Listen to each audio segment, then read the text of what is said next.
Hello everyone, I'm Matt Evans and welcome to Board Game Replay. If this is your first time joining us, Board Game Replay is a series where we try to capture the experience of playing a board game by sitting down for a post-game discussion, talking about various elements of the game, and then cutting back to replays of moments that we found fun or exciting. Now today we're going to be playing the very popular Dead of Winter from John Gilmore and Isaac Vega, and published by Plaid Hat Games. Now there's already been a lot of media coverage about this game, so I'm not going to go into any real detail about the rules or how everything works, but I will give a very brief overview of the game for those of you who are interested.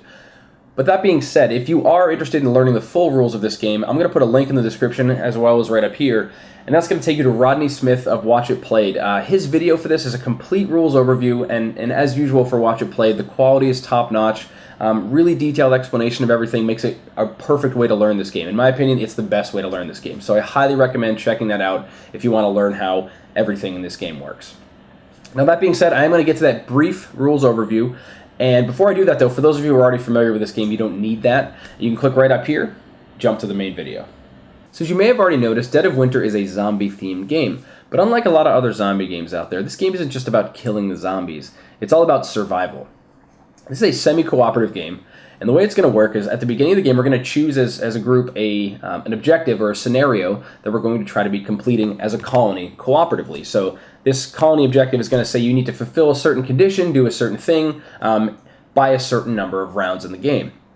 In addition to that, players are also going to be dealt a secret, no one's ever allowed to know it or have you say anything about it, a secret personal objective. And this is basically something selfish that you have to do. It might just be hoarding food, it might be hoarding medicine, and it could be a number of different things, but you're never allowed to let the other players know what it is. You're just going to have your own little selfish goal to try to complete. Now, if you don't complete the main objective and your personal objective, you're going to lose the game. That's where the semi-cooperative element comes in.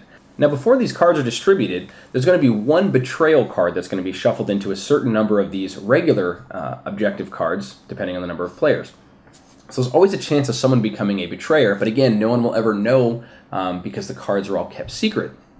This betrayer card is basically the opposite. It says, you don't care about this main objective. It basically says you want to make sure the morale is at 0 and then another series of conditions that you have to meet. So again, it's more selfish things that you have to complete in a personal objective, but that betrayer doesn't care about this main objective.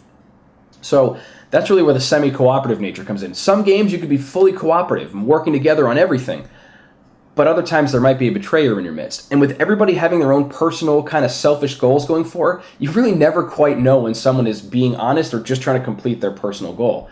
And it really makes for an incredible amount of tension throughout the game, because even in games where there's no betrayer, you're just sweating the entire time because you never really know if someone's honest or not. Players are going to be controlling a number of different survivors throughout the game. They're going to be moving around the colony. They're going to be going to different town locations. They're going to be picking up items, building barricades, doing a lot of different things to try to complete those objectives. There's a lot of things going on. There's a bunch of actions you can take. There's a lot of things to pay attention to, and there's a lot of very important decisions to be made as well. And the interesting part is, while this is all going on, if you're getting a little bit too suspicious of some of the actions you're taking, or you're maybe getting a little too selfish, at any time the players can basically vote to exile you and throw you out of the colony, making it even more difficult for you in this game. So this game is all about balancing, working together with kind of making the best of your situation here in this colony. Like not angering the other people, but still selfishly completing your goal, but still paying attention to the main objective.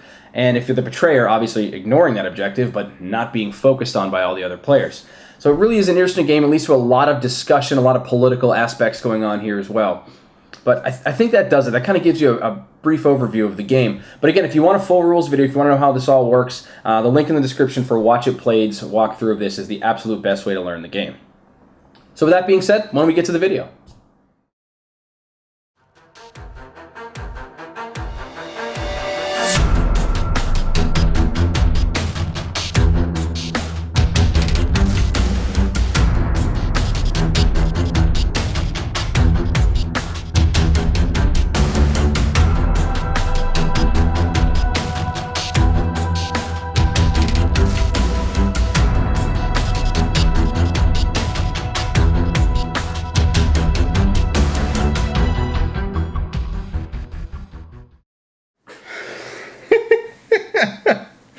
Down to the absolute wire, last possible turn, we left ourselves wide open.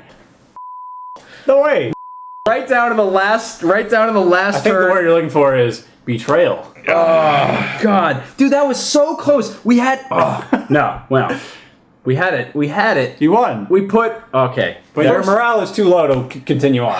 Rewind it back. We got to show it first. First of all, let's talk about what objective we were playing. We'll kick back to a quick replay of us taking our objective. All right, so we're playing Home Sweet Home. We've got the morale track at 6. We've got the round track at 6. And we've added 12 zombies to the colony location, 1 zombie to all other locations. And the victory condition is that we have to have at least 10 barricades at the colony and 1 barricade at each non-colony location. Now I'm going to read the flavor for this particular objective. If you're interested in not getting spoilers, don't listen to this part. But see, February 5th. All of our hard work has rewarded us more than I could have hoped. Yesterday this was a refugee camp, and today it's an honest-to-God town. When people call it the colony, there's no bitter irony in their voices, and that speaks volumes. Only problem is, all of our hard work has brought down a swarm of the dead upon us. Each day brings us new invaders to our walls, and they wander the streets in town, waiting for a living morsel to present itself. If we can just figure out a way to kill this swarm, build up our defenses, and hopefully stop attracting more of them. Sure, we'll probably be dealing with stragglers for the rest of our days, but anything would be better than the horde we're dealing with now. So that's what we're doing. All right, let's take them out. Let's do this. All right, so that's what we went with. We had to build a bunch of barricades, and we actually did it. We have 10 barricades in the colony. We have 1 in all the other colonies. I got a bunch over here. Everything looks awesome. We had completed the objective, but we put all of our faith, like on that last turn, like all of our faith was just going into, well, we're totally fine. We got all this food in here, and that was just... Well, first of all, what was everybody's... let me find out, what was your objective? What was your secret objective? I had to take over. It was a betrayal. So the morale is at 0. Check. Thank you. Yeah, we got that. There are at least 4 barricades at a single non-colony location. 1, 2, 3, 4. Check. You have 1 survivor with 1 gun. Check. And you have 2 fuel in your hand. Oh my God. You pulled that off. That was... I'm impressed, dude. That Basically barricaded yourself in. Yep. Stone-faced. Yep. I'll be honest with you. There was a point towards the beginning of the game. I even went upstairs. You can ask Jen. I said, I'm suspicious of Jeremy. I said it. I said, I'm kind of suspicious. I didn't tell Kim, though, because I didn't want her to, text you or something in the middle of this. I went upstairs and I said, I think it might be Jeremy. I said, yeah, I had this feeling, because we had a weird moment at the beginning where you were like, you're putting our decision up to us, and I was like, yeah, he's being weird. But then you were so helpful for so many other things. Because I needed to get all these things to fall in place. God. Never left that location. I needed to survive long enough to get 2 fuel, and I got it 2 rounds ago. And then I'm like, dude, this is going to be hard to get 4 barricades. Isaac, get off my space. Get off my space. No. Get out of here. Hang on. What was everybody else's objective? Brian, what was yours? Did you actually get yours? And I'm just curious how close we were. Oh, I didn't even come close. What was it? I had to have the main objective completed, okay, but all survivors of mine had to have an item card equipped. I never had an item card. So you were. I was supposed to hook you up. I admire your persistence and still sticking with it, despite being losing. That's the way you play. I drew a flashlight once, but I was like, well, it was either that or scrap 2 food, and I was like, well, the food's gonna help us more than me holding a flashlight. I respect that a lot. Not to just totally tank the game. Realistically, as a survivor, you'd want to go for the main thing, and then maybe at the last minute you get those items. But I gotta be honest with you guys, I did lie to all of you. I said I didn't have any food. I had 3 food because I needed the 3 food. That was your only objective. That was my only objective, was just to have 3 food cards. 3 non-starters? And or did starters? These were all. One of them was from the school. But I did lie to you guys. Or they are starters? Starter, and then one. That counted for your objective? It doesn't say non-starter. It just says 3 food cards in it. So yeah, mine said I couldn't starter. give. I mean, honestly, they were 1s anyway. I wasn't about to hoard 2s, but whatever. It was a very weird feeling, to be honest, and to be. It wouldn't matter anyway. It would have ate it all. True. You ate a lot of beans. I did. Well, why don't we go back to the first one? Now that we've talked about this, why don't we go back to the? What was your secret objective? It doesn't matter. Were you even close? No, I did it. I was did it, except we didn't complete the main objective, so it didn't matter. You're a masochist. But I'm a masochist, so I had to have 2 wounds. So that's why I was juggling wounds that whole game. Yeah, I know. I was leaving you alone. I was like, but there's also betrayer objectives that are similar to that, so I wasn't sure. Yeah. I was kind of like, he was being weird about stuff. I wasn't sure, but. Well, now that we've kind of explained what we were going for, I think we should cut back to the last turn just for the big reveal of Jeremy. We were literally last round, we put everything out of line. We had just enough food to feed everybody in the colony. We had just enough barriers, assuming everybody followed their turns. And I even expressed a little bit of concern about that during my turn, but you know what? Let's check it out. Does anyone think we can finish this game without Isaac? What? I'm thinking about exiling Isaac right now. What's your argument? I don't want to share it because I don't want to give Isaac any more information than he needs if he's potentially a betrayer. So I'm trying to figure out... Who says you're not? I've done nothing but help in the entire game to a large degree. I don't think he has done anything wrong. He's been a little flaky. No, he hasn't really been... It's snowing out. There's a lot of flakes.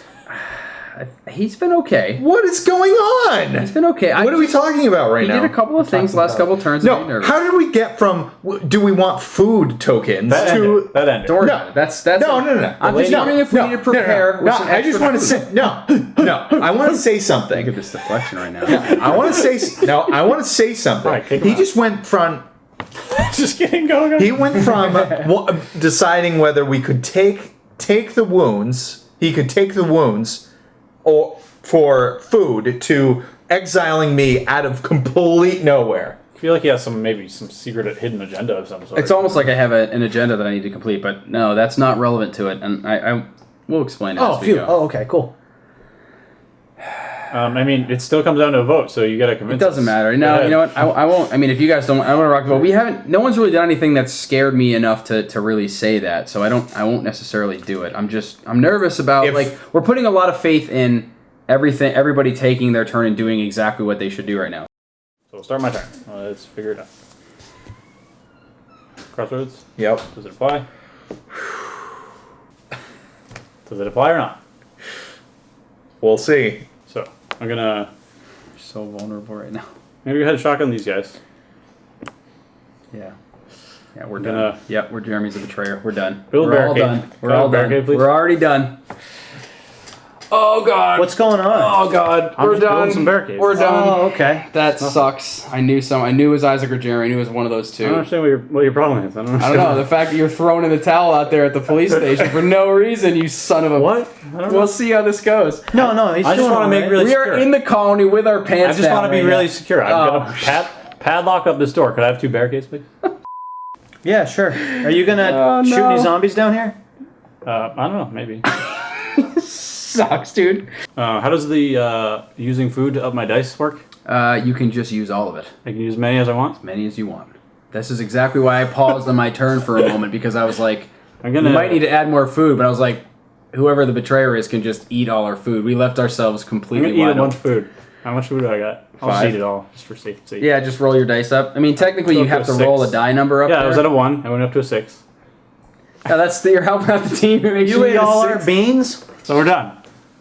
All right. So let's do this in order here, real quick. Let's do this. We're out of food. What happened? No! What happened? No. First things first. Pay food. We don't have it. So What happens? We don't Morale lose down any 1. food. We get a starvation token, which immediately reduces our morale by 1. Oh man, darn. Then we go to check the waste, which is okay. Waste is good. We're good. But then we resolve the crisis, which we don't have any cards here at all. And we lose 1 morale. And we also place a ton of them on top of the deck. We're not going to do that because it doesn't matter. Oh, we're at 0 morale. We lose. Who is the betrayer? Are we gonna flip over cards? Who's a betrayer? Yeah, it was so perfect that I had the last turn in the round. I was looking at it and like, hey, Brian's got this turn. Hey, wait a minute. I'm the last. Yes. Yes. I also had the safety of, if it did make it around without us winning, it would also be my first round at the beginning. You had a lot of so power if like there. I was thinking, I just let this guy die. That'll drop the morale by 1. Right. If I needed it to, but I got the numbers. I got pretty lucky with like this padlock. So one of the main things, which I was thinking was the hardest thing to do without drawing suspicion, I had to have 4 barricades on a single location. Yeah. So like me just sitting here and barricading something is like, well, I mean, I guess you It's could've thought of wasteful, it. and we'd be it's like, calling why you are you out doing on that, it. man? We need help over here. But I got this padlock. So padlock is place 2 barricades at a location with survivor control, does not require an action die. I'm like, when I drew that, I drew that like around 1 or 2. I'm like, this is what I need. I can do this. Yes. I can do this. Awesome. So like, That was going to be hard otherwise. I had the 1, which we needed for the objective, and then I spent 1 die. I mean, Yeah. we already saw the replay, but I spent 1 die, then I'm like throwing down the padlock. That was so good. Like that's what was so smart about it. Is Yeah. with you helping by putting barricades up for the whole game, it totally threw me off. Yep. Like it totally threw me off. I have a question. Why did you suspect me? What did I do? There was like a couple of moments where like I suspected Jeremy early on, but then like he kept helping so much and like giving us. He was doing like Jeremy has a couple of not tells necessarily, but like Jeremy generally played this game as he plays a lot of games. He's very mathy. He's really smart. He knows like he works it out in his brain, and he gives us like the formula for like the best move. And in this game, I love hearing that. Like it's perfect because we need to know the optimal move. And he was sharing optimal moves on a regular basis. So I was like, I was never really the only times I would throw you guys off. Like I was definitely making you survive and things. I was a lot of times whenever it came down to the crisis, I'm like, man, let's just take it and deal with it later. Like, but I agreed with you. I was like, you've got a good point. Like it just was it's so right. It's a lot of work. I mean, I think if I like even without me screwing you guys up, misleading you, I think we would have lost. You guys would have lost anyway. I don't think we would have. It was. I mean, we were down to literally the last turn. There's nothing for us to bring up morale except for that's why I wanted to kind of do that last waste not additional. You gain one for morale from having 2 additional cards. I think I was pretty good from at that, dissuading everybody from doing that. Yeah, just take the hit. We'll survive. But even then, but I was right with you there with that. Like I was thinking, like it's only going to bring us down to 1 morale. Like it's going to be really close. But we didn't have a whole lot of a choice. I had my 3 food cards in hand, and unlike Brian, I played it selfishly, and I was like, no, there's no way we're going to be able to do that guy. Not good. Okay. That'll be okay. Waste not. We need food equal to the number of non-exiled players. If we fail, we take all food cards that were removed from the game and place them into the waste pile, plus lose 1 morale. That will make us lose the game because we check waste first, then we resolve the crisis. If we can win on this round, this won't hurt us too badly if we can soak up the 1 morale. Okay. So we need food equal to the number of survivors. We need 4 food. And Frank's a little hungry. we fail, we take all food that were removed from the game so far, dude. That's like 8. Like I'll quickly check, but like that's most of the game. All right, so we need 4 foods because we need 4 food cards, and we also need food to live. It's only 6 actually. I don't have any. Guys, it's only 6. So maybe we absorb it because we need 4. We need food for the round as well as food for the card. Yeah.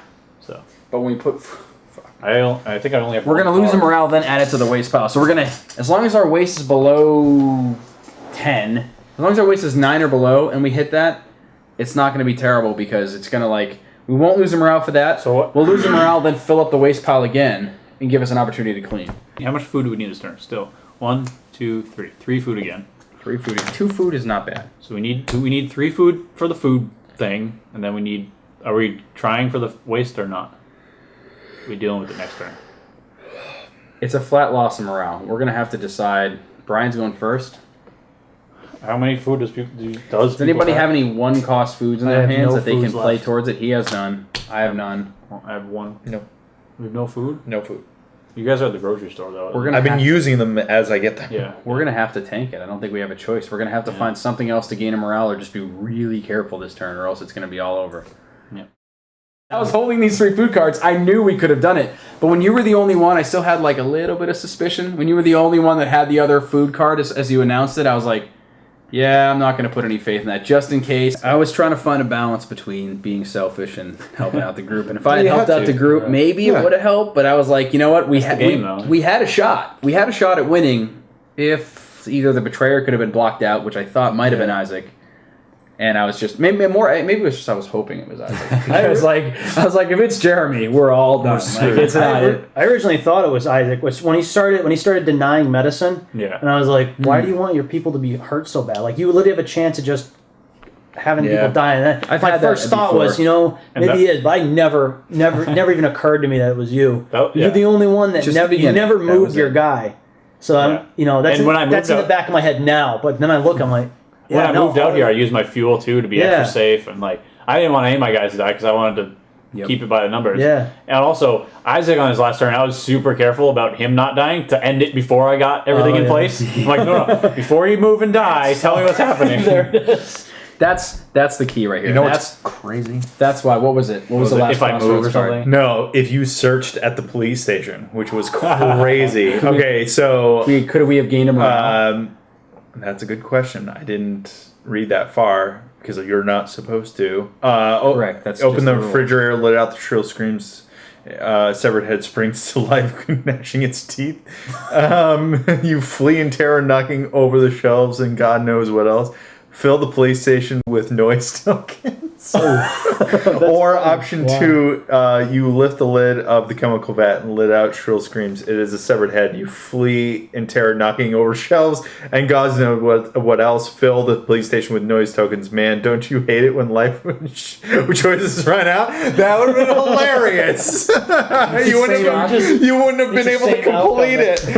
It would have forced you out. Oh, it's so good. It's so good. That was real close. Wow. There was no reason for you to search, though. Yeah, so I had everything I needed. Yeah. It's such a delicate balance of everything. Like the brilliance of the game, and really one of the most brilliant things is like everybody has a selfish, stupid thing that they're trying. So they're to acting weird. Doesn't mean they're automatically the betrayer. I had to lie to us in a critical situation where food was on the line, and I was like, no, I'm not trying my food. Yeah, the first time I played the game, I had to do that with meds, and I knew Jim knew. That was the time we played at Gen Con, and Jim knew I had like a bunch of meds on me, and he's like, "Well, I need that." I'm like, we'll wait. We'll see how it goes. Play it out. He didn't end up really needing it, but he got close. So it's hard to play that line and not get people pissed off. Like, so the biggest thing I did the whole time was helping as much as I possibly could without going too much. Like, I had a gun. Yep. If you guys needed it, I'm like. You don't need it. You don't need it. Yeah, I had 2 food. I had medicine and fuel. When you were sitting at that police station at the beginning doing double searches, I was like, if he's the betrayer. I was like, to be fair, I only did get 2 guns. Those are the only guns I got. It got so hard toward the end of the game to not put faith in people because when we tanked that one frostbite where 5 people took. That worked out good, huh? 5 people took frostbite wounds. It came down to that. I was like, well, we either have to win this or tons of people are going to die. That's right. We got to have enough medicine. We have to trust people are going to give us medicine so they survive. And then it came down to, hoping that when we moved, when we attacked, we weren't going to get, the 2 instant death rolls. Yep. And I think what the reason we did it was we were going to use, we had that, Olivia Brown? Yeah. Yep. So we were using her research because we knew that, hey, if we could use the medicine. Instead of putting 4 medicine in, we could use those 4 medicine in case somebody rolls a bite when they move or when they go for exposure. Right. So it was kind of one of those things we balanced out. It was like, it seems like you're going to get hammered and you get hit with 5 wounds, but the outcome later, like to be able to move around or to be able to attack more, because we were very limited on weapons. Yep. So I think it was an awesome thing to do. Living with the wounds was going to be fine because we could use that medicine to just move anywhere on the board we wanted. That brings me into that card, the Crossroads card for Olivia Brown, which was so cool. Yeah, that's a strong ability. I actually didn't, huh? I didn't want it. You didn't want it? I didn't want because it was risky. Yeah. Oh, that's right. You voted against it. Olivia Brown had us rolling. I know that's why one of these 2 guys was really into it, and I was like, I'm not into this. I want to make it clear that I don't want it because it potentially could be good. Yeah, not even from being the betrayer, that's a really strong ability. Let's see if there's anything. Olivia. Yep. If Olivia is in play. Let me get this straight. You want to endanger the whole colony so you can probe a zombie or something? Olivia sighs. Don't be jealous, she snaps. But yes, I want to study one of the undead. I might be able to find a simple way to protect us from the virus. Place Olivia at the colony. This does not count as a move. Every player with 1 or more survivors at the colony must vote with a thumbs up or thumbs down. Okay. Attach this card, thumbs up option. Attach this card to Olivia. At the beginning of each round, if Olivia is at the colony, she may experiment. To experiment, you must roll for exposure on Olivia. If you roll a non-blank result, apply its effect to Olivia. If you roll a blank, when a player rolls a bitten result on an exposure die during that round, any player may immediately discard a medicine to ignore the effects of that bitten result. Wow. Nothing happens. Or thumbs down, nothing happens. Huh. I feel like that's way too much luck to actually do anything. It's like you have to have her roll a blank facing and then you get bitten and have a medicine card. Silly. There's no way we're going to do that. Any player can discard a medicine card, though. Okay. Dude, that's your call, man. Oh no, it's all of our calls. Yeah. What's the? Say that again. Read it again. Olivia's going to end up in the town. And Yeah. Every round she's going to roll a die. Not turn, but round. She's going to roll a die. If she rolls a blank every face, single round? every round she rolls a die. Apply the effect to her. That's a whole thing. Right? Yes. Okay. You apply the effect to her, right? And then it If it's says, blank. if you roll a non-blank result, apply the effect, like bite, wound, whatever. If she's dead. If you roll a blank, any player rolling a bitten result for the rest of the round. Whenever that happens, anyone else at the table One can time throw or in a every medicine time? card every time, as long as you have Wow. a medicine card. So you make us immune. Well, not immune, but to be able to block bites. It's like That's you pretty have good, to though. risk rolling in the colony, first of all, just to get the possibility of a chance that you happen to roll Yeah, a bite but- wound later and then throw away a medicine card. That's way too much hope for this. I don't know. I don't want to keep this on her rolling. You want to roll exposure for somebody in the colony every round? Yeah, but now Hell no. no, I know, but like it's only That's only once per round. Now that means any other roll With a going bite, forward, if someone has a medicine card. I'm sure we can. I'm just Yeah, I'm I'm just- camping the hospital. Yeah, I think we have medicine cards. I think it's pretty. We need to bounce I think it around though. sucks. We got. We're gonna need to bounce around. you wanna we need to bounce At the beginning of the game, when there was everywhere. 4 survivors You know? there, nobody wanted to All right, roll let's exposure vote. in there. Let's vote, unless you have another argument. No, I'm saying at the beginning of the game, when there was 4 survivors in Yeah, there, but we this didn't is want to to roll prevent- exposure This in is Right, This this is is to prevent the that. outcome of this seems a lot better than Basically- we didn't want to roll it to gain one extra person. Yeah. We're like gain a survivor right. a chance to Basically- roll a bite. there. Basically, But we're this going to is do this every round. yes, but this is basically That's only 4 more times. roll once Right. per round at a risk of dying, or every time you do anything, it's risk of dying. I think one know? round she rolls a bite wound. Well, she can roll a regular wound. It's still a rare chance to roll a bite Yeah, wound. there's I a get that. rare chance of it happening, but you only have to do it once. Yeah. Anytime you do anything, you have to roll. And she can heal. Whatever. Yeah, exactly. Whatever. So if it lands on a regular wound, she'll heal herself. I don't Everybody think, I ready don't think to it's vote? worth the risk still, but that's fine. I'll go along with it. Everybody ready to vote? Everybody's going to vote Thumbs up up for is it. the So medicine thing. I'm going to vote down anyway, just in case. Yep, that's fine. Ready? 1, 2, 3. Right, is that really what you wanted to vote? No, I just have my arm out. Yeah, I mean, we saw in the replay, but my logic there was, we roll once on the round, or there's a chance of everybody getting bit. That's true. So Yeah. It was a fair point. it was still good, but the reason I wanted it so bad is You wanted a bite. it's the bites, or even just like spending people's time and action to like throw medicine cards and just getting that frostbite. Yeah. Getting that frostbite on Yep. all of us helps. Yep. It just It's a risk reward, and I personally didn't think that we needed that at that point because, I mean, we had already spent a fair amount of fuel at that point, but I just didn't want to risk any more Yeah. deaths. Like, we were I just- already, like, riding on the line. I had I- taken those. I had to slow you guys down as much as possible without being super obvious. Yeah. Right. Looking back, even when we got her research, did anyone actually roll The bite. the No. bite mark to it? So we We didn't went use it. through it. Yeah. didn't make any So all use we of it. actually did was take the chance on a plague inside our colony. And Yeah. we never actually.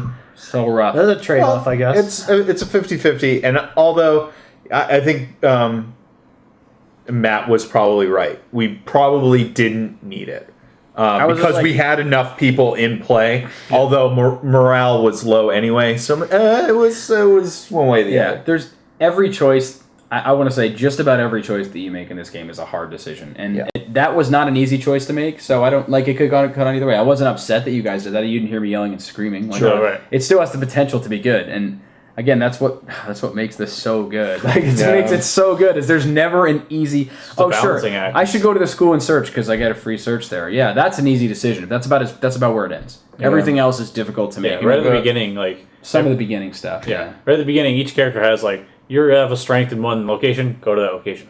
Like that's Sure. the start of the game. But from there, every There's other nothing. decision is like It's it's a balancing act. painful. It's It's painful. awesome. I like this type of game, like the progression and the I like do. the randomness. Like it's randomized every time. What the crossroads that happen, the cards you get, Yeah. things like that. It's, Brings in RPG stuff it's like a little bit really of nice. Oh, I got a It's really very cool gun for my character now.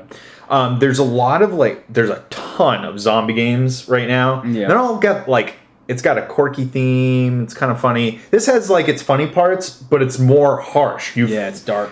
It is dark. Trying to It's survive, dark, yeah. right? And it's dark, and you feel that pressure too. Yeah. It's cool. The theme really is awesome. I like the different scenarios that you can choose to do. Yeah. Because the one we did required us to be everywhere. You had to at least go to every location. There's other ones where it's fully drain cards from 2 locations or 3. and so you can kind of ignore other places. But even though all the scenarios could be different, the game is still pretty light and easy in the beginning when you're gearing yourself up and there's not a lot of stuff. And then, mid-game gets there, and that's when you start having to really look forward in your turns. Like, you need to plan out, all right, I'm going to do this, and then I got to go here and do all this. Yep. And then late game, it's when the whole team together has to be like, each turn you're like, okay, I'm going to do this. This could affect you. What do you want to do? And then counting every action. Not round, but every turn, the whole table has to talk and be like, okay, we've decided this is a good thing for you to do. Yeah. And then you move on, because it just gets so complicated. And you can win by literally just one card or one roll. Yep. So you need to have that conversation. One thing I want to touch on that you had mentioned, we actually said it during the game, but you talked about micromanagement, but like this is one game where if you have an alpha player or multiple, like you can't have multiple alphas, but like multiple players at the table, like kind of trying to steer the course of the game. That's like this game kind of is it's kind of a good thing because you need someone to be like, whoa, I just noticed something. Yeah. But in the game totally works with it because it's like the survivor colony theme. Yeah. And when like one or two people are barking stuff out and that actually does have to be done and someone isn't listening to you, fits the you're theme just perfect. like, get out. Sure, we didn't get close enough to exile. And it didn't get uncomfortable. It's not like other games where you're playing a standard cooperative game where it's like, oh, your optimal move is to go here, clean this, go here, do this. Like it's not that simple in this, but there's still because everything you do affects the team. We're all doing it as a team. Where in most other games you're like your own most optimal for yourself, but it doesn't really matter for the rest of the team. Right. Where in this game, everything you do affects the team. So important. Yeah. Like where you end up, if you end up there, you're taking from the food supply. That affects the team. That's what's so good. Yeah, exactly. Like even though you're playing a cooperative game, another cooperative game, it might matter that like, well, I think the best thing for you to do is move here and here. If someone's making a suboptimal move in this game, you're going to let them know because it does, like you said, it personally. You're taking my food you're going to get man. me killed. You're taking my food. Yeah, it's so good. It's like the theme. The theme is absolutely 100% on par, and it fits with that perfectly. Yeah. On that thread, I'm curious when Matt started to accuse me for being the betrayer for a little bit. Why didn't you go along with it? It didn't affect you one way or the other. Yeah, I didn't want to be like, oh yeah, definitely Sam, because that might put it towards me. Push it towards you. But if he was trying to draw it out, I played it neutral. I didn't instantly say, no, you're stupid. I was just like, well, tell me why. Why? What should we do? Yeah. To be fair, I didn't have a lot of ground for accusing you. I was more just saying it to see if I could get a rise out of you. You didn't overreact to the level that I had expected you to if I had called you out. Like, I was just pushing buttons. Yeah. And I knew if I had called Jeremy out on it, everything that he had done had been relatively trustworthy at this point, and so you guys would have been like, Matt, you're out. My biggest strategy in any of these like hidden roll type things is if I'm the bad guy, confusion is your enemy. Absolutely. Or your friend is your friend. Absolutely. Yeah, confusion at the table, just stirring up crap, getting people confuse everybody else. Then they can't pay attention to who it actually is. That's the way to do it, man. Yeah. Oh, so good. Man, we could ramble about this game forever. Like that was just one game that we played. I was going to say this is one of those games that you can it comes down to, it's another one of those games. It comes down to a huge moment. The theme is really intense, so it gets your adrenaline running. Like it comes down to the last couple of plays, so you have that. You get that feeling like, oh man, that was intense, and you're left with that at the end of the game. You're left talking about it for a while. They did a good job on the game. That's a lot of fun. Super fun. We did this at PAX when we first played that. Yep. It was a lot of fun. You end up picking it up and. Yeah, definitely was a game I wanted to be in the video for. I'm glad you did. That was fun. Awesome. Man. Yep. Isaac Vega, John Gilmore, good dudes. We met both of them, and they're super nice guys. Ooh, two of them. Yeah. 2 thumbs up. 2 thumbs up. 2 thumbs up, Brian. How do you feel about that, Brian? To be fair, I've been excited. Thumbs up the whole game. All right. Well, that was a lot of fun. Thank you guys very much. That was a good time. Yep. Yeah. All right. Well, that'll do it for us. Thank you guys again for watching. We'll catch you again soon.